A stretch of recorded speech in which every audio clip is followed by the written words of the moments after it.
Hey everyone, it's SG Holyman, and welcome back to another video game review. This time I'm going to be reviewing the action-adventure game from Fourattic and Devolver Digital, Crossing Souls.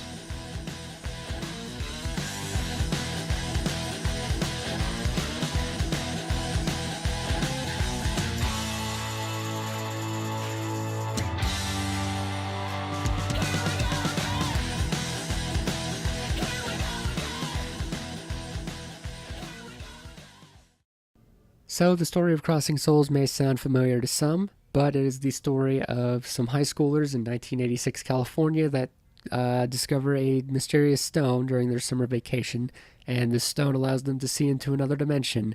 And from there, they go on a wild adventure that gets them wrapped up in a government conspiracy, and throughout the roughly 8 hours of playtime, there are a lot of 80s references. And while there are a couple of genuine surprises in the story, I did find it a bit predictable, but done well enough that I was able to keep my interest. That being said, I did like the main cast of characters. I thought they were done well enough, although I did find the side characters to be pretty underdeveloped. And also, I will say that there is some good comedy writing throughout the story, and I did appreciate that because it did help alleviate some of the stress of an otherwise very dark story.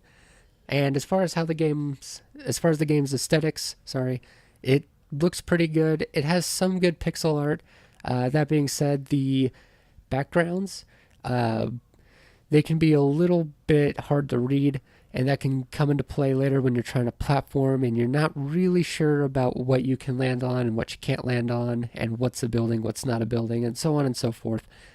And uh, as far as the music goes, I did find one song I really liked. Other than that, the music itself is alright, and I don't know, it just kind of fits in with the rest of the story, and it's a little forgettable besides one song, like I said.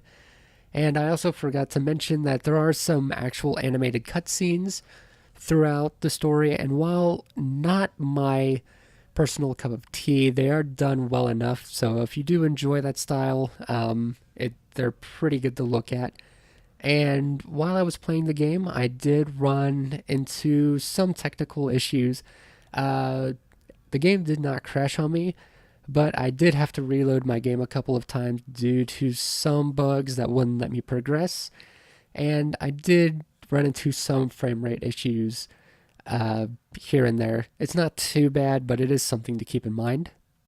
So, as I said at the top, this is an action adventure game with some extremely light RPG elements thrown in.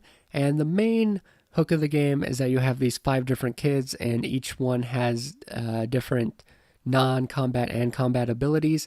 And you can freely switch between them by hitting the L1 button.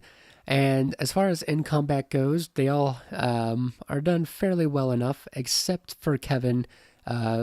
Kevin sucks, and that's because he has a gun, but because of the camera angle, it can be hard to see what your projectiles are going to hit. So I didn't really use him. He even has a manual aim and an auto lock on, but even then, that didn't really help him. So I mainly stuck with Chris and Charlie because they're good all-arounders in combat. Uh, and then Big Joe has his uses too. He's like the tank.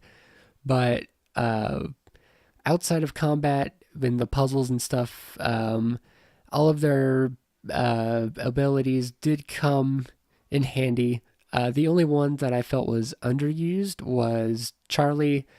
She can attach her jump rope to things and like soar across huge gaps. But even then, I only used it like I think 3 times throughout the entire game. So yeah, other than that, they're all done well enough. And as far as the puzzles go, they're fine. They range from fairly easy to extremely obtuse. There's one puzzle in the game that is extremely hard. Um, but other than that, if I got stuck on a puzzle, it was mainly because the pixel art itself wasn't clear enough for me to see what I was actually supposed to do. Um, and then the game also has a dimension hopping mechanic, and they do a couple of pretty neat things with it. Other than that, though, I did find it to be pretty underdeveloped, and they could have definitely done a lot more with it. And the final thing I want to talk about is the boss fights. There's a good number of them, and they are the highlight of the game, to me anyway. Um, a couple of the fights near the end did get pretty hard, but then again, the end of the game just felt pretty repetitive because they just kept throwing a bunch of enemies at you, and it just kind of dragged the whole game down. And it did overstay its welcome a little bit. But with that being said, I will get into my final thoughts.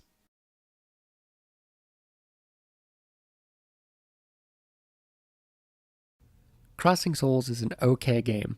While it has some interesting ideas and its story is good enough to keep me interested for roughly 8 hours, it overall feels underwhelming and underdeveloped and could have done a lot more to make this a little more memorable. With that being said, if you have nothing to play over a weekend and you got $15 to spare, this could be a fun weekend to play. Anyway, that's it for this review. If you liked what you've seen, you can go ahead and like this video, share it with your friends, and subscribe to my channel for more game reviews, game streams, and just a lot of other good gaming stuff. Thank you guys for watching, and I will see you next time.